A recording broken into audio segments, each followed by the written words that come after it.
Guys, ako'y nang bulabog kay lips, mumukat-mukat pa. At ako'y magpapagamot. Sabi ko siya sumama. Di ayaw, takot na takot masipitan.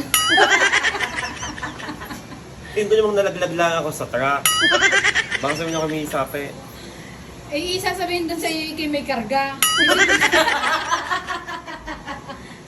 Pagamot mo yung nabali sa iyo kahapon. Nakakalakad pa ako. Hoy, nakakala na kami magpagamot. Ano, di ako'y nauna at pinauna ako. Ano, ako'y masipitan. Ikagaling mo ni lips eh. Pahilot na lang po natin. Hindi pala masakit na Hindi yun. na Wala na ho masakit. wala na ho akong sakit. Wala na ho. Guys, biglang gumaling nung makita ako'y sipitan. Papahilot na lang ho ako. Kaming dalawa yung lips. Pati ang siga. Biglang nagpahilot na lang. Buti na lang ako at nauna si call center ko. Hindi, baka ho ako'y nasipita. At may karga. Wala akong sikulot dahil ho 50 birthday ng ama. Pupunta po kami doon mamaya. Pupunta kami doon mamaya at magkakain. Kapraso lang naman ang isisipit sa iyo. Ayoko. Baka Ang isisipit eh kasing laki ng dasurdos. sport. Oh, hindi pala ilalagay inaaray na.